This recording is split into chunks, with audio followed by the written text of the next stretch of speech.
Hey guys, Jeff Phillips. How are you? It's Friday afternoon. It's getting darn near the end of the day. Can you believe that? Not only the end of the day, end of the week. Mark, can you hear me okay?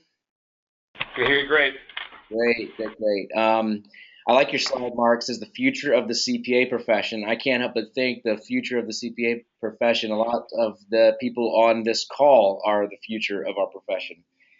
We're glad everybody's here. So a few notes. Welcome. Thank you, everybody out there who's attending live and everyone who will watch this on YouTube, on our blog, through different channels. What did you think about this week, guys? We would love to know your feedback. You can email me, jeff@accountingfly.com. I'd be curious if this gave you career clarity, if it helped you that you learned about the AICPA or state societies or Zero or our CPA exam sponsors like Gleim and Surgent and CPA Excel.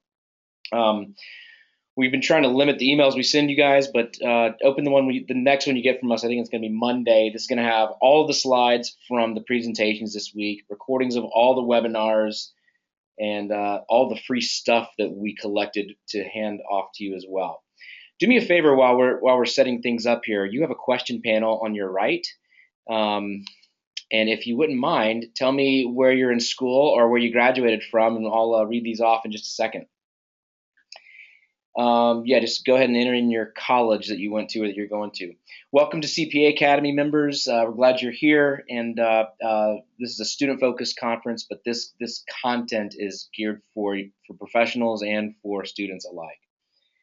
All right, so since you're a live attendee, I got to tell you what you're going to be winning today.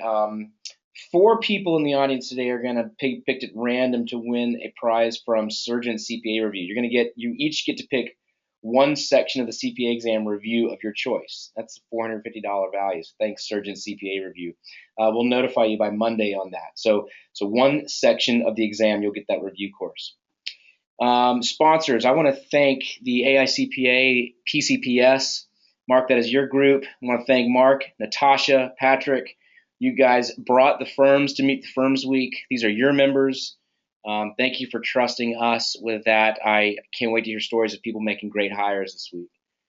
I want to thank everybody on our team that works on Meet the Firms Week: Beth Durker, Judy Schreiber, Kyle Schmitz, Deanna Laird, and Kelly McCory for all the great work you guys have done. I'm going to be patching along some giveaways throughout the call that you've probably heard throughout the week, but we're going to get started on the webinar right now. But be sure to pay special attention to the coaching sessions next week on the CPA exam, one from Gleim, one from Surgent. Only 100 seats are available in that, and we're going to pass those out here in just a second through the chat panel. All right, so what colleges do we have on this audience?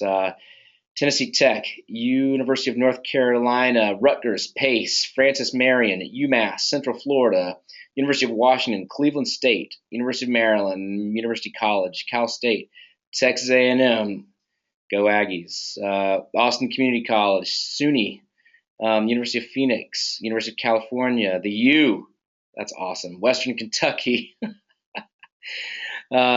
practicing in Greenville, South Carolina, UT Dallas and SMU. I've got a master's degree from SMU. That is pretty cool. Mark, where'd you go to college? I went to Canisius College in Buffalo, New York. Canisius. What's the Canisius mascot? It is the Golden Griffin. That's awesome. Kansas State University, I think we know who that is, and the University of Alabama. Florida State, go Noles, that's my team. University of Maryland. Cool. A lot of cool schools represented here. I love it. I love it.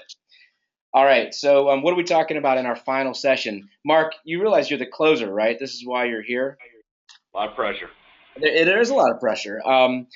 So big picture, if you look at the public accounting profession, it's no secret that a lot of college students will get into the public jobs more than ever before, right? More students are joining public accounting firms than ever before right now. And yet, I think a lot of us in the industry are concerned that folks are not staying in the industry and sticking around for the CPA exam in quite as high numbers as they used to.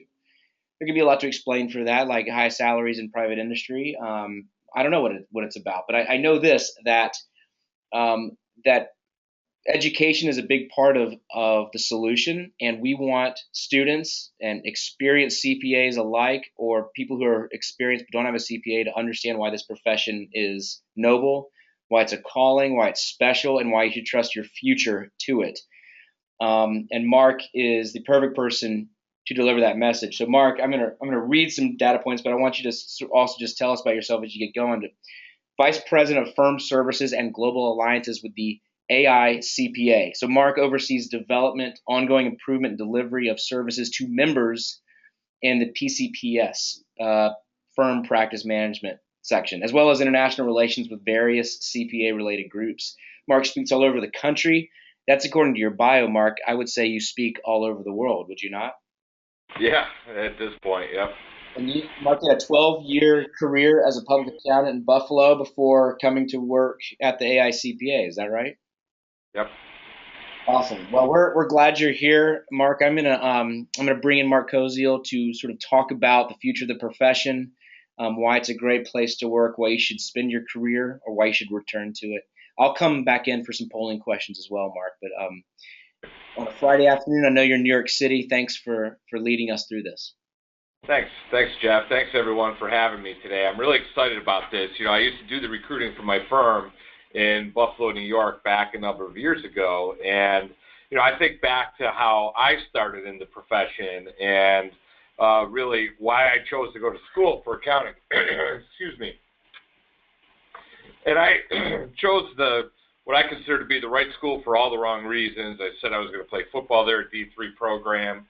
I also said I wanted to get in the FBI. That's why I was going to go to school for accounting.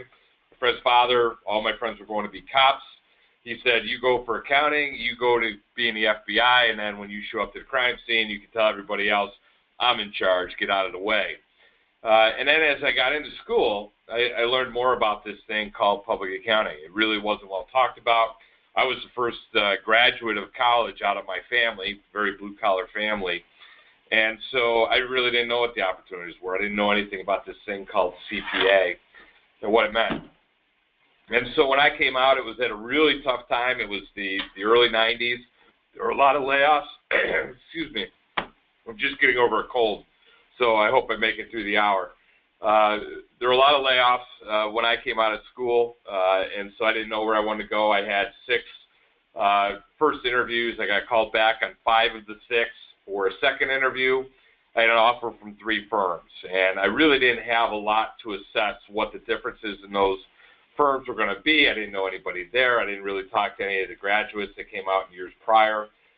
Chose a firm, spent 3 years there before I left there and went to another firm of a very similar size. And all of this was in Buffalo, New York, and they were both local firms. First firm was about 50 professionals when I joined them. Second firm was 50 professionals when I joined them. They were 120 when I left 9 years later. As Jeff mentioned, I spent 12 years in public accounting. Then I went to work for a client for 3 years, so I did the business and industry thing. So I feel like I'm well qualified to talk about the making changes inside of the profession. And I want you to get used to doing one thing first and foremost, because what I'm talking to you about today is the CPA profession. Right now, you're about to enter the accounting industry, and that industry is far and wide. It includes bookkeepers, it includes controllers, CFOs, it includes internal auditors. The accounting industry is far and wide. But I hone in on the fact that the CPAs are a profession, and they have additional standards that set them apart from the rest of the accounting industry, which is why we consider ourselves to be a profession. And I'll show just very quickly the statistics that we have. And this slide was actually just presented by our CEO, Barry Melanson, at our council meeting in Hawaii on Tuesday. So you see on the left, AICPA currently has 412,000 members. Of those 412,000 members, a little over half of those members are in business, industry, and government, with the other half being in public accounting. The half that are in public accounting, that is kind of under my team's purview at the AICPA and firm services, trying to help those out. So those 200,000 or so members that are in public accounting, That's what we worry about. You see some other research. We do a lot of research around the confidence in the CPA, confidence in the profession. And you see as, key decision makers are very confident in what CPAs do. And we put that up against the term auditor. We put that up against the term accountant. And the CPA brand still contains very strong brand out in the general marketplace, not just in the U.S., but globally as well. And Jeff mentioned, so my bio is a little dated, saying I speak all over the country. I actually just got back from Europe 2 weeks ago, where I spoke to 6,000 French accountants at their annual Congress. And so it was amazing for me to see how far advanced the U.S. profession was. What they're talking about are things we were talking about 5 years ago. So, but even there, the U.S. CPA carries a very strong brand with their group as well. So as we look going forward, and the strength of the profession and what we're looking at, you see here 91% of firms are expected to continue hiring at record levels compared to where it was before. And there's this 16% projected accounting job growth between 2010 and 2020. And that number has been fairly consistent. It is one of the top things. So all of you on the phone today have absolutely made the right choice when we talk about what education you wanted to get coming out of school. But now the question is, what do you do with that education as you come out? What's going to be the best career choice for you as you move forward? As I talked to a lot of CPAs around the country, and I mentioned I used to do recruiting for my firm, and we started a placement division, I used to talk to a lot of controllers, CFO types who were out there. The interesting thing is, and many of us get kind of this education as we're going to school, that the proper career trajectory is to do anywhere from 2 to 5 years in public accounting, get your experience, get your CPA, and then you get the heck out and you go work in business and industry somewhere. But I will tell you that, I heard the same thing as I went through school, as I talked to my interns, bringing them into the firm, they were hearing the same thing. I would tell the professors to stop saying that. We've got a lot of great firms here who are great career choices in what they do. And they said they wouldn't do it, whatever. But bottom line is, you do have a lot of options. And if you get that CPA, that is going to even expand the horizon even more. I said I spent 12 years in public accounting, and I did go to work for a client. And I went to work for that client for a variety of reasons. Number one, because I wasn't made partner at the time, and I felt that I was ready for it. I had a lot of communications with the partner group about that at that point in time. I was worried about succession planning. I wasn't getting the answers. I decided to leave, go to a client who was after me for over a year to join their organization. And actually, it was a political consulting firm. We did political media, TV, radio for political campaigns and public affairs. I will tell you, politicians are crazy. More than happy to join back to the CPA profession in joining the AICPA, where I felt like, I was back home. I was back working in the CPA community. So there's a lot of things that I hear from folks that have made the jump out from public accounting into business and industry. And so one of the big reasons, there's two reasons why people will give the easy out as to why they joined business and industry. Number one, they'll say they went because they're making more money. Well, any organization, you're going to be hard-pressed to find somebody offering you less. But it's only going to be a couple $1,000 probably from what you're making today. The question is, your earning potential over your lifespan, did you just shorten that earning potential by jumping out into business and industry? Because when you look at salary increases anywhere from new associate all the way up to partner, it has consistently been double-digit growth inside of the CPA public accounting profession over a period of time.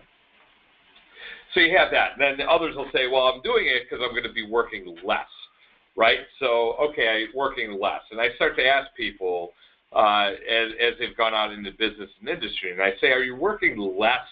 They said, no, I'm not really working less. I'm working different. And I don't have the profession support like I had when I was in public accounting. But I am definitely working differently. So maybe I don't have a tax season. I don't have a compressed schedule of a time constraint with a lot of overtime. I am just working a lot consistently throughout the entire year. So it is different slightly, but it's not going to be less. And for many of you who are on the phone, you have this hard work ethic ingrained in you. You had to have that to get through the accounting education system that you went through. You have to have that to pass the CPA at the same time that you're working. So that's ingrained, and it's in the individual as far as how hard they're going to work. Am I working less? No, I'm not working less now. In fact, when I went into politics, I was actually working more, and I had an even more compressed schedule because guess what? There were no extensions. It was the election, and when the election was over, bam, it was done, and then we just walked right into public affairs and found something else to do. So it's not going to be less for you. It's just going to be different.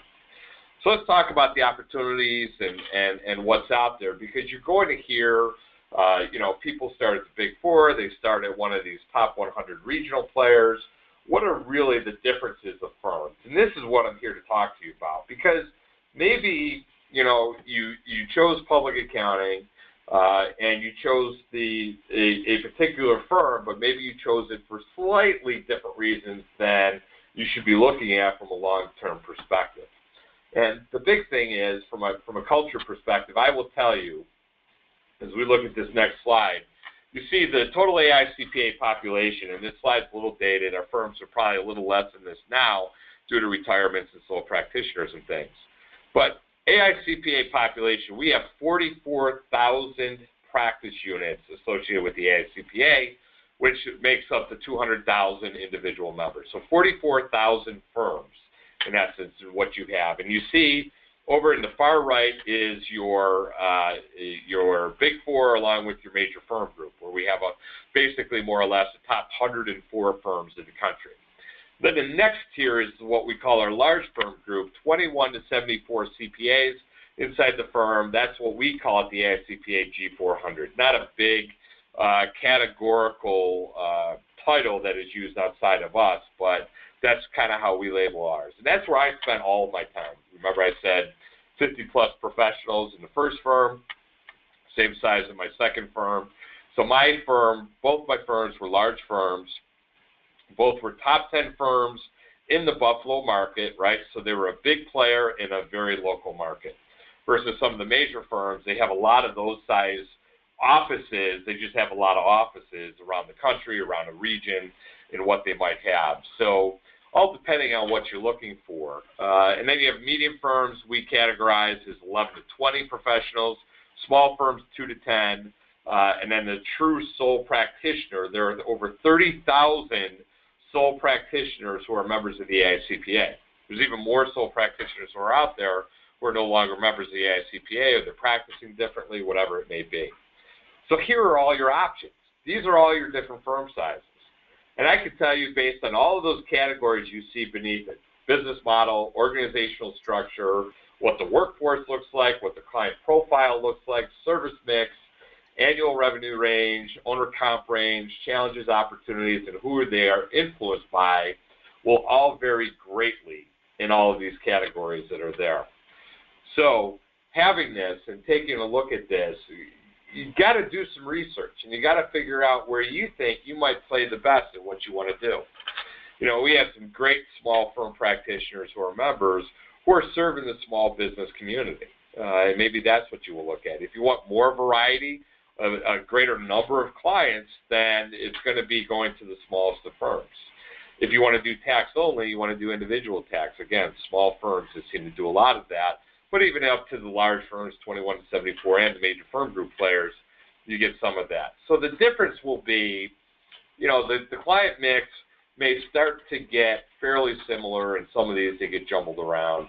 But now the cultures will change based on how they have an up-and-out mentality, how they embrace their younger staff when they bring them in, how transparent are they about how the firm makes money, how much the partners are making, what your career opportunities are. A lot of these types of items that you're going to have to try and assess yourself to make the right decision. Now, the starting salary, I'll say, for the largest of firms will probably be higher as you come out of school. That's fine, if that's what you want to go for. Earning potential in a Big Four is going to be exorbitant, especially if you end up becoming a partner. But I will tell you, in those major firm group categories and in the large firm categories, they're making really good money these days too. Now, I will tell you as a general public statistic that is out there, the average partner comp now in a survey that we do currently, I think last survey season tapped out about $380,000 a year. That's for everybody in the profession. So that's the largest of firms down to the smallest of firms. That is the median number. So we have people who are making a lot more than that. We have people who are making less than that. But that's the median. So when you talk about, being able to earn a good living in whatever particular community you might live in public accounting, you definitely have that opportunity. You want to be a sole practitioner, do it on your own, that's great. You know what? There are some large firms that you may start with, and we have plenty of folks who have done this. I had a call with 20 new sole practitioners, 20 new firms that have been started within the last 4 years, and I asked them why they left, why they created their own firm, what they're looking for, and what the advantages of those are. I was amazed by the answers. And a lot of the reasons why they decided to create their own was culture at the firm that they were currently with. And yes, culture can be very different. You got to find that right one. But it can be hard sometimes as you're trying to assess in a very quick period of time what's going to feel like the best firms.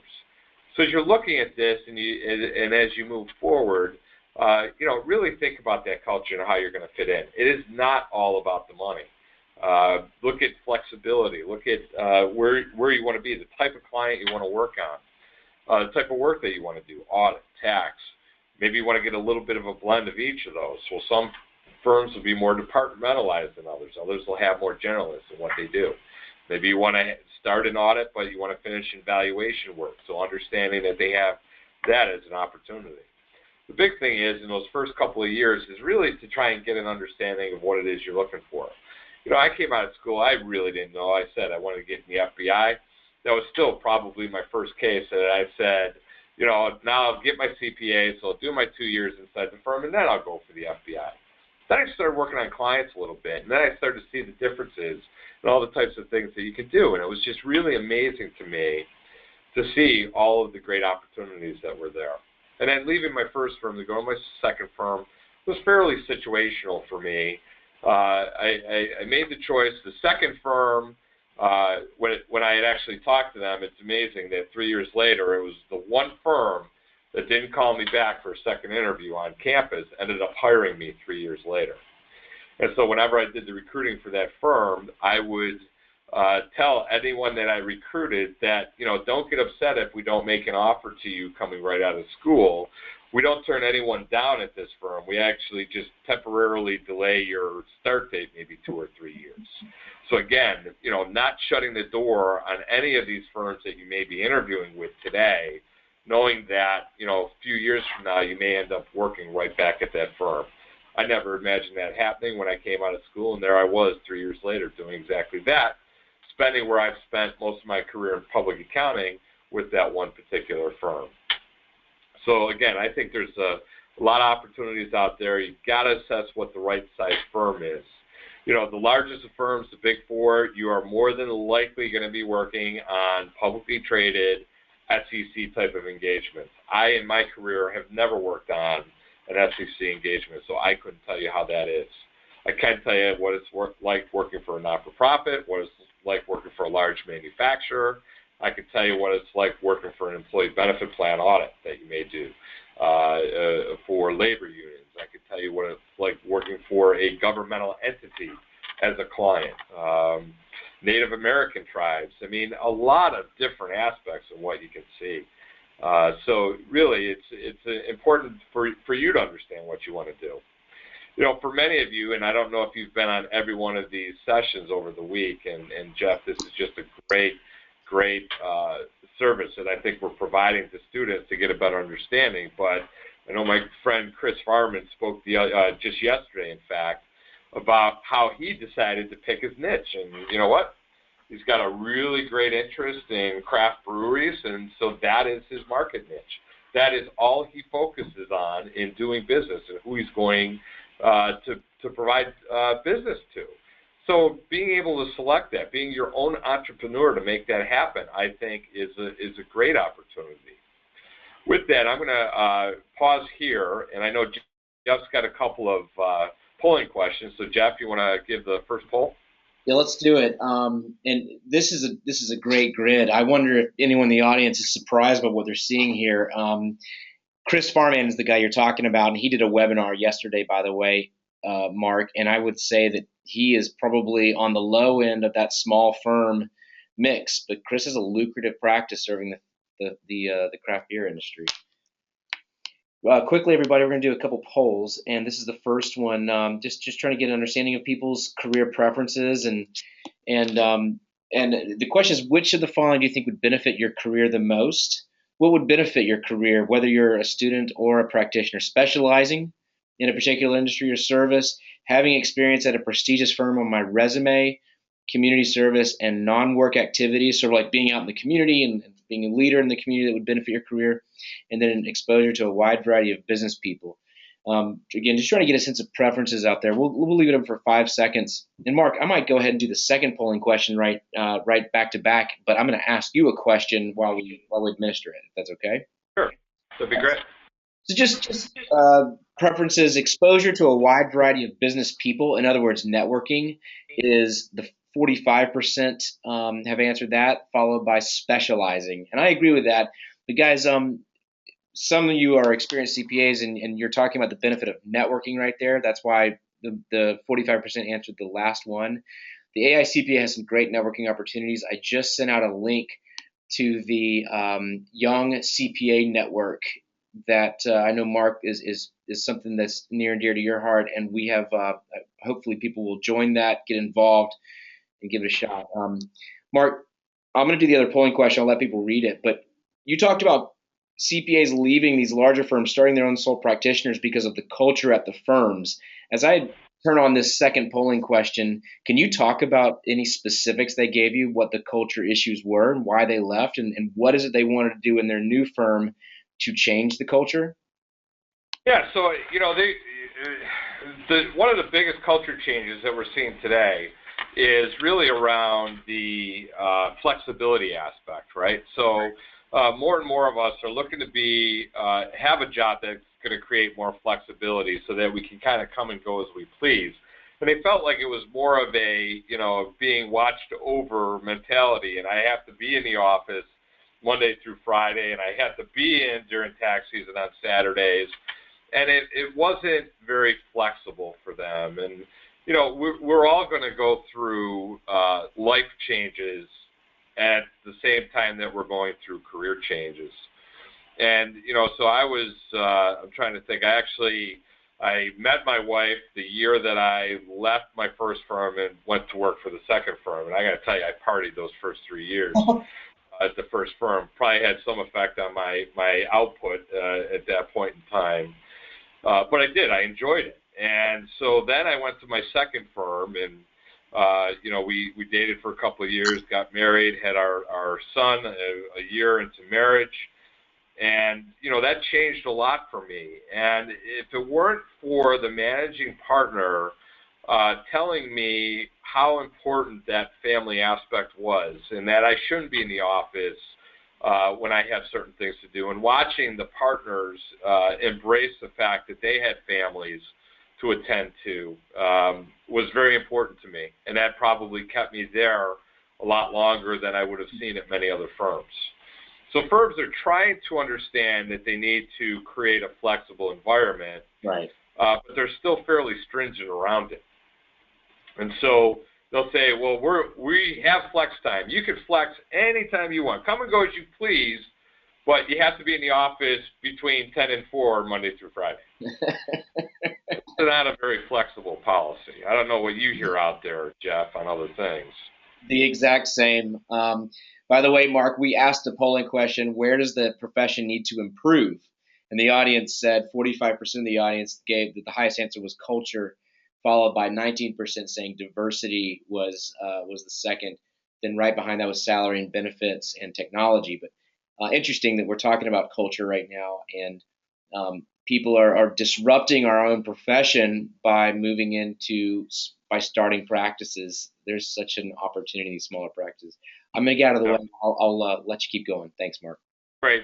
Thanks, Jeff. And, so I think, And to that culture point, and it's one of my other kind of the career choices that I've lived by over time is the fact that I have been very honest about my career. I have been very honest to the people that gave me the opportunity to work for them.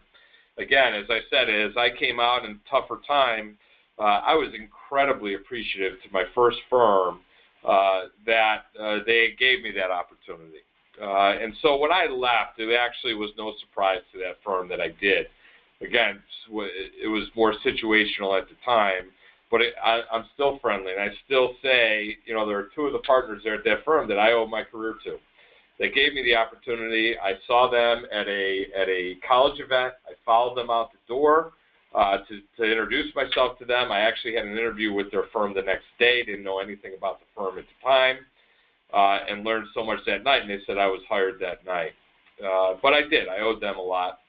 And so when I left, I stayed friendly with them, even though the two firms were fierce competitors. I honored they had a 4-week notification on leaving. I honored that. They held me to it. They kept me there all 4 weeks before I joined my second firm. And then at my second firm, it was the same thing. If there was something about my career that was moving in a direction that I may not have been as happy about, or that I wanted to see changes with, I made that very clear to my mentor, and I made that very clear to the partners and the owners of the firm, so that they knew where my head was at. They knew what I was thinking and what it was going to what was going to take to keep me. So I felt that if I didn't do that, and I left, and it was a surprise to the firm and created some type of ill will by doing so, then shame on me. And so I shouldn't ever expect them to want me back or to consider me for any of their future clients or whatever it may be. But if I've communicated what I'm looking for in my career trajectory, what I'm looking for from a culture perspective and being active in trying to change the culture of the firm, and the firm didn't respond, then shame on them. And then it is every opportunity for me to make that departure and go and do other things. I've been very, very open and honest with all of my employers from that perspective. That makes me honest with myself, really. And so I feel that I've made the right career choices. I haven't burned any bridges along the way. I could easily, I think, go back to any one of those past employers of mine and easily go back to work for them if I needed to or if I wanted to. I have great references from it. So I think that being in the driver's seat of your own career, and if there is something that you're looking for, if there's something that isn't working the way that you had expected it, if there were career expectations when you came in and you wrote down, okay, here were my questions, here's how the firm answered them, here is what I'm observing today versus what I thought the expectations were, what am I missing? Not saying, okay, firm, you told me this, you lied, but here, I'm not seeing this. This was my expectation. That's not what I'm getting, and I'm just wondering what I missed when I first came in to do that. So I think having that honest conversation and being willing, there are plenty of other opportunities out there. So you know what? If you maintain being in the driver's seat of your career, I think that you can help effectuate change for the profession, effectuate change in your organization, and if it doesn't show up, gives you every right and opportunity to go out there and create your own. One of the pluses that I had mentioned, this group that I was interviewing a couple days ago, one of the pluses was this sense of entrepreneurial spirit that they get owning their own firm. And I will tell you, any one of these categories that you see across the board, sole practitioner, all the way up to a Big Four partner, they are all entrepreneurs. Every one of them have some type of an entrepreneurial bend and an entrepreneurial spirit in being a partner in any of the firms that are there. They have a say in how the organization is going to be run, right? So if you want to be an entrepreneur, any one of these firm sizes can help get you there. So if you want to create your own firm, like I said, these small firm practitioners who did create it, as they went out there, we asked the question, what is it? What are some of the benefits of doing so? They say they are their own boss. They get to set exactly how the firm culture is going to be without, potentially talking to anyone else about it. And they're setting it based on this flexibility. The farming example of doing only craft breweries and what they want to do. They are creating their own social networks around that and creating experts that can help their clients in one way or another. Let's say I'm a tax-only corporate guy doing manufacturing in the plastics division, right? And I decide to keep that focal niche. And then all of a sudden I have one of my plastics customers says, hey, we just hit over 100 employees. I need to have my employee benefit plan audited. Can you do that for me? Well, I could try and do that for you, but I have no experience doing it. It's not even where I live to have fun, so I'm not even going to do that. But in my social network, I have somebody else who can do that. So I create this community, and I'm able to serve my client. We talked about being technicians, and this is part of that cultural shift that we're trying to work on at the AICPA, working with other firms. And I was at a meeting earlier this week, and we talked about what type of worker are we these days? It used to be that you were the technician. You went in, you ticked and tied, you dropped numbers into a spreadsheet, you dropped numbers into a tax software package. But, with all of this technology and scanning capabilities and smart data and audit analytics, there's less and less of that quote-unquote grunt work that needs to take place. So as we move forward now, what type of business are we in? And we've started to move towards, especially in the first years of technology, moving from a technician to a knowledge worker. Well, my client knows their business, knows what they do. I can impart my wisdom and knowledge on them about accountancy issues, about tax issues, about business issues in general, and we became knowledge workers. There are many today who are starting to say, you know what, we are kind of shifting out of knowledge. Knowledge today is a dime a dozen. I mean, Google has kind of devalued knowledge in a certain degree. So every one of you have a subset of knowledge that you bring with you to the table. And more importantly, you know where to find the answer if you don't have the answer yourself today. So you're moving really from being a knowledge worker to a relationship worker, because you're managing the relationship with the client. And the client has a particular need, and we're going to go through gyrations. We're going to use technology to create the audited financial statements. We're going to use technology to create the tax return that we do. And we're going to go to the client, and we're going to explain what it means. And we have this particular knowledge that we use, but everybody else is pretty knowledgeable as well. How do our clients know the difference between Big Four Audit A and Big Four Audit B and what's being produced out there? Or tax return between one firm and another. But they can judge us on our service, and they can judge us on our relationship. And in fact, that's how we end up keeping these clients year after year. So we are really in the relationship aspect of things.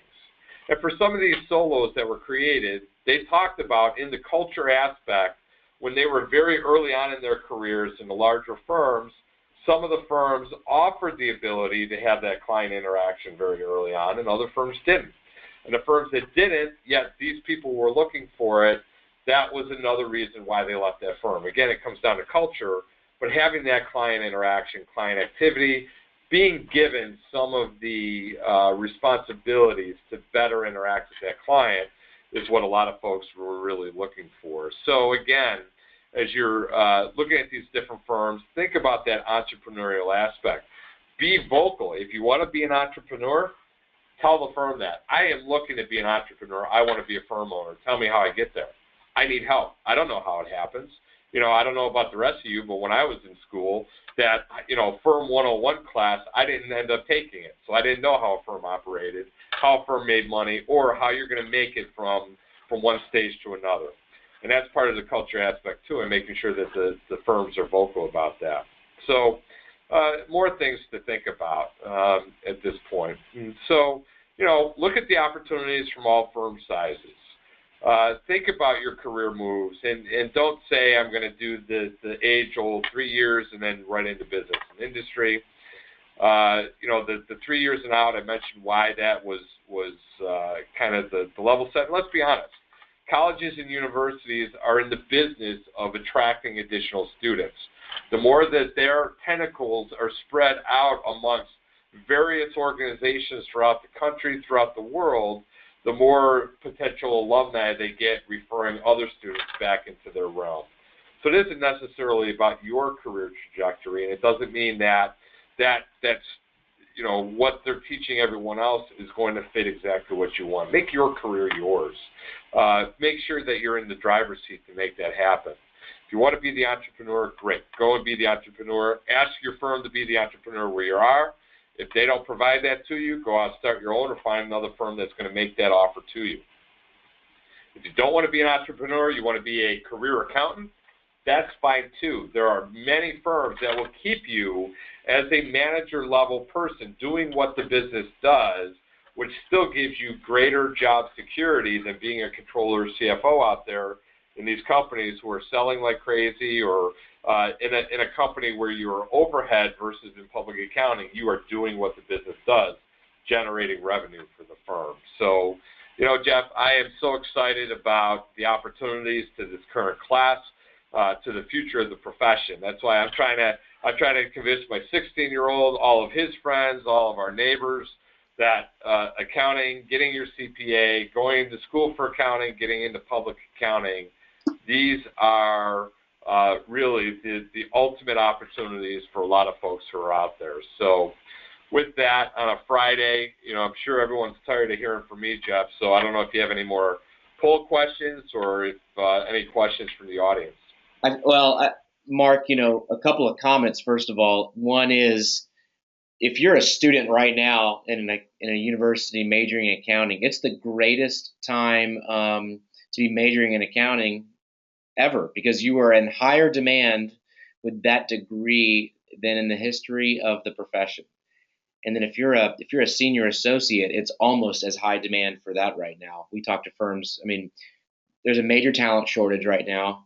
Or no, there's not a talent shortage. There's a talent crunch. I mean, we're increasing the need, increasing the demand for accountants and accounting talent. I tell students and young accountants all the time that you literally could write your own ticket. You could end up in one of those super large firms, or down at the very left-hand side of that continuum as a sole practitioner with a very lucrative practice, making a difference in your community, making a lot of money, and you'll have career security for life, right? It's a good time. It's a really good time, and that's not going to change, is it, Mark? I mean, we're in high demand and continuing.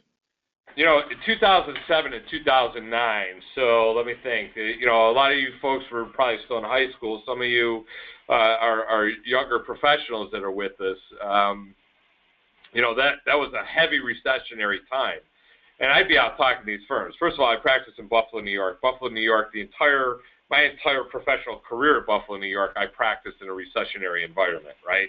So they were tough times. It was a Rust Belt city. It was on decline population-wise. They've come back quite a bit since. But, it was a tough time to practice. And yet we still did great in doing what we did.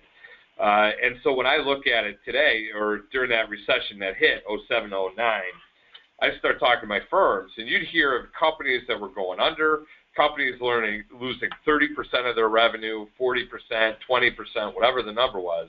I start talking to these firms and the partners, and I say, how's it going? They're like, oh, it's terrible. This is the worst I've seen it in years. I say, well, how bad is it? How much are you down?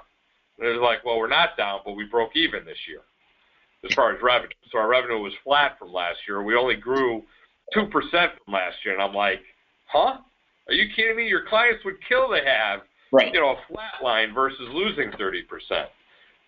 And so as a profession, and this is what I'm saying, is when you talk about that job security, yeah, there were a few layoffs in the market, in the accounting, in public accounting during that time, but not many.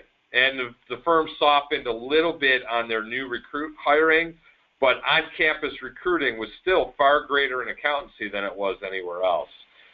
So we were affected a little bit by the recession, but two big things, and we see this every time there's a recessionary environment. The CPA profession is the last to fall into the recession and the first to come out.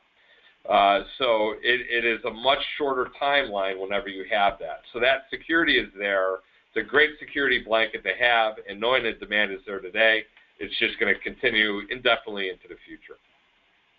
Curious if you want to comment on a trend that I'm sure you're well aware of. It's Friday. I'm losing my ability to speak, Mark. But who was it? Michael Elliott earlier this week talked about how 75% of CPAs, and I think it's CPA partners, but I'm not 100% sure. But 75% of partners, I believe, will be retired within 10 years. And first of all, I want to just ask if you've heard that, or if that sounds like something I just made up. Have you heard that statistic? Yeah, 75% of the current partner population. It's a boomer thing, right? So there are far more baby boomers than there are millennials.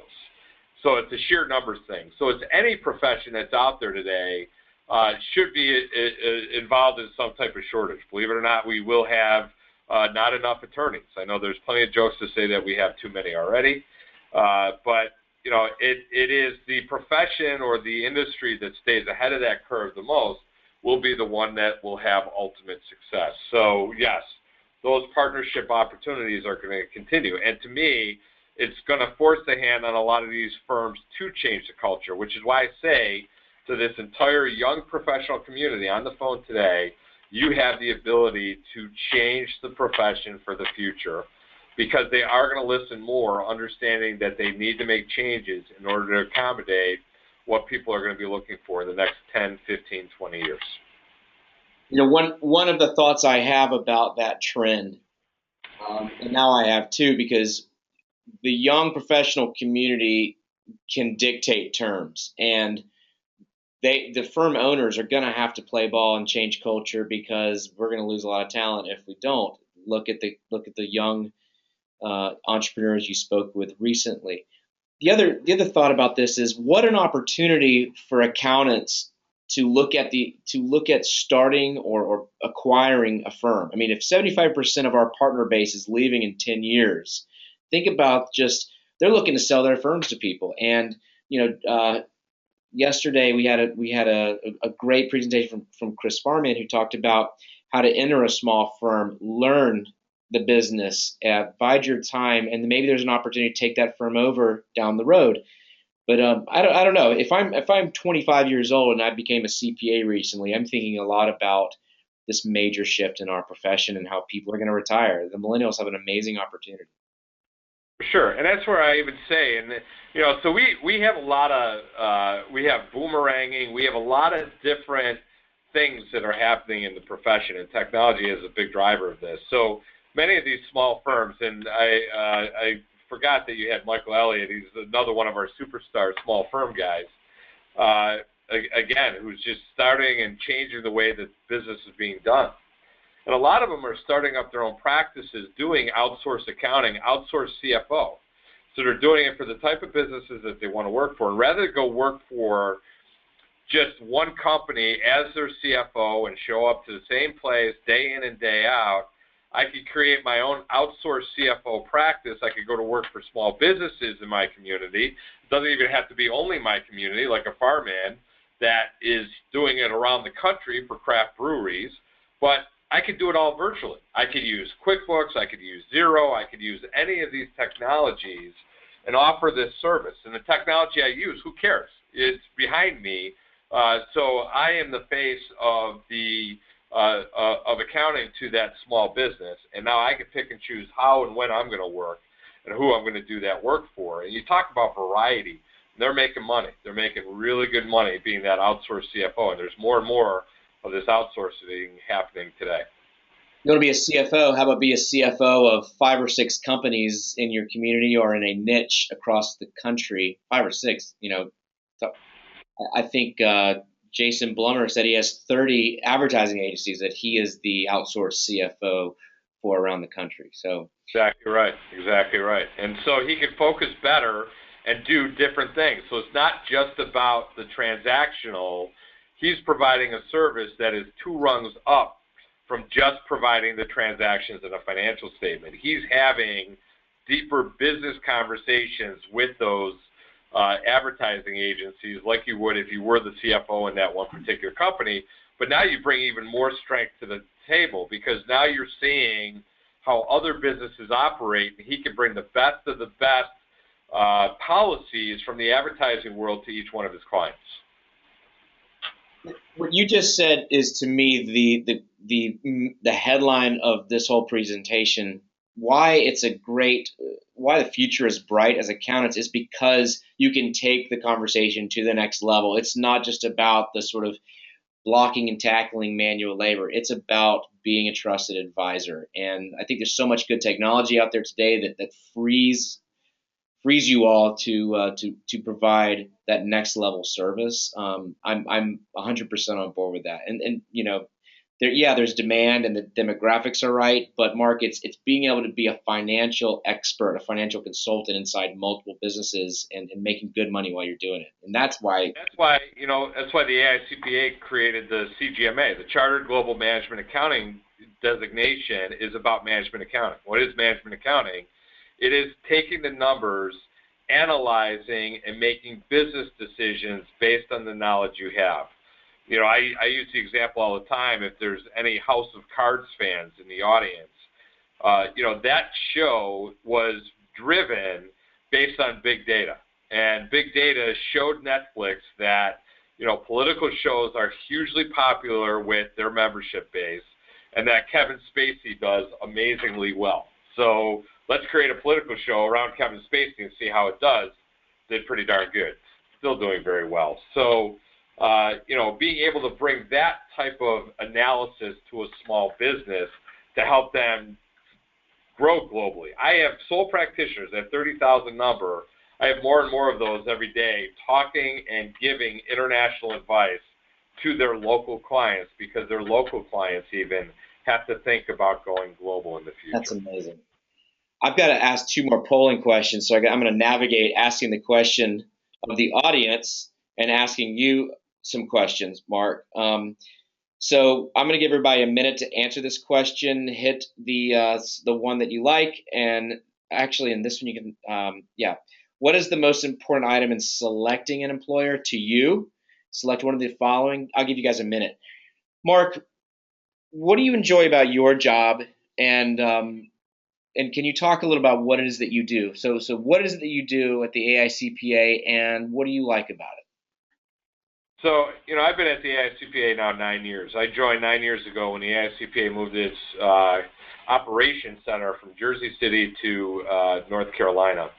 I got that job because I was a friend of a former partner of a competing firm in Buffalo, New York, who was already working at the AICPA. And so back then, when they made the announcement, I was still an AICPA member, even though I was working in the political firm, because I felt it was important to stay engaged in the profession. And I had fire in the belly about the profession. I spent, in my first couple of years, I got involved and created one of the first ever young CPA committees, was the one created in Buffalo, New York, and a lot of the ones in New York State. And so when I saw the AICPA was moving, I had emailed this friend of mine, and I said, hey, I see AICPA is moving to North Carolina. Does this mean you're moving? And he said, no, but you are. Call me. You're on my list. Uh-huh. And so I did, and he had the job picked out for me. And at the time, it was to run the PCPS division, private companies practice section, where we put together tools for for firms, practice management tools, trying to help them change their culture.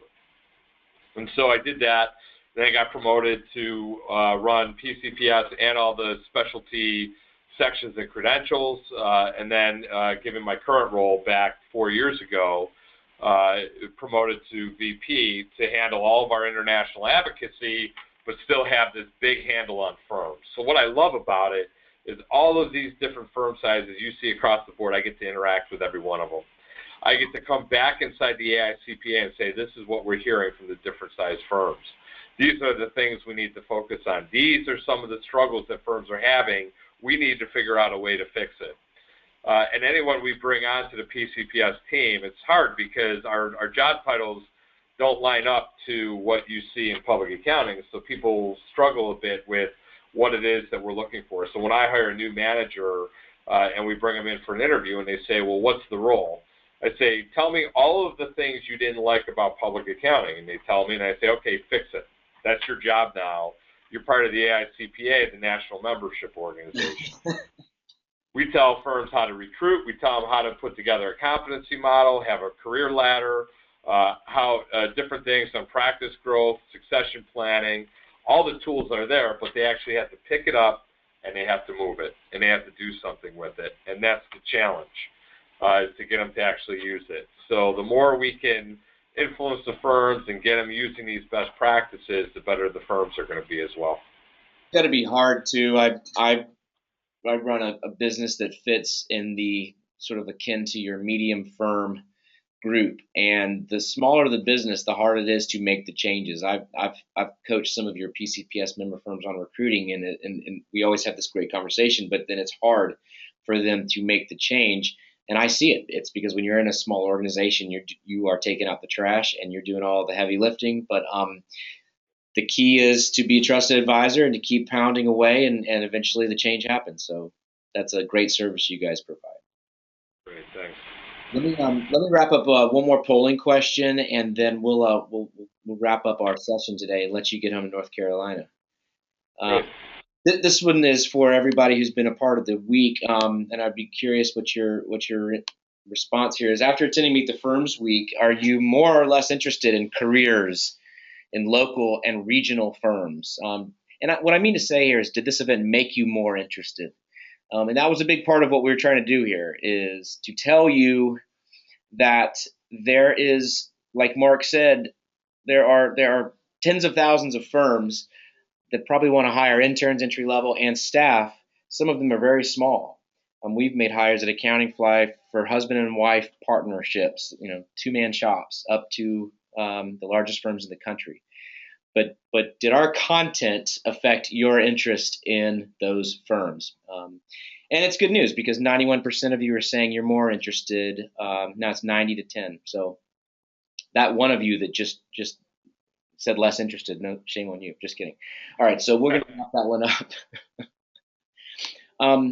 Mark, and I think that's a great way to close the week, because it all started with a conversation with Natasha from your team about how do we introduce CPAs, how do we introduce students and young accountants to the careers in your organization, the PCPS group and the AICPA group. You guys have 44,000 members. A lot of them aren't being talked about when it comes to the recruitment conversation at all. Right. It's exciting that in a small way together we're making that change, and that feels good. And I'm grateful to you for leading us in that direction. This is great. Well, thanks, Jeff. And I think every one of those firms, even the Big Four, every firm is right for somebody. There are plenty of partners at the Big Four that was what they considered to be their right career choice. Great. But there are plenty of other firms out there with 44,000 choices, in essence, for what's here. That's a lot to take in. And so to say that, you're going to be able to make that one decision by interviewing with only 4 firms, there's a lot of choices out there. And it's best to know and understand where, what are the things that drive you and what are the things that drive the organization, and find the best fit for both. Yeah. Well, let's end it on that great point. We're going to let you get to the airport. I put out your Twitter handle earlier to the audience, and I hope that you guys will follow Mark and what he has to say. Appreciate the notes coming in on saying thanks and compliments to Mark and his presentation. So, right. Mark, go to the airport. Hope you feel better. This has been awesome. We've got copies of your slides, and guys, those of you on the call, we'll send that out shortly. And for everyone on the call, I'm going to send out a couple of links here. So I'm going to let Mark go in just a second, but I'll send out some links to you that I want you to make sure you have, like for the free flashcard app and the private coaching session, some of that stuff. But Mark, I think this is a wrap, sir. Thank you very much. Jeff, thank you so much. Thank you, everyone. And I hope everyone has a great weekend. Thanks. Take care. You too. All right, Mark, thanks. Mark, you can kill your webcam and mute your screen. I'm gonna leave the webinar up for a minute while I do some housekeeping on my end, and you can go ahead and stop sharing your screen. That way, you can go about your business while I stay here. Thanks, Mark, and thanks Thank you. everybody. Bye bye. Bye.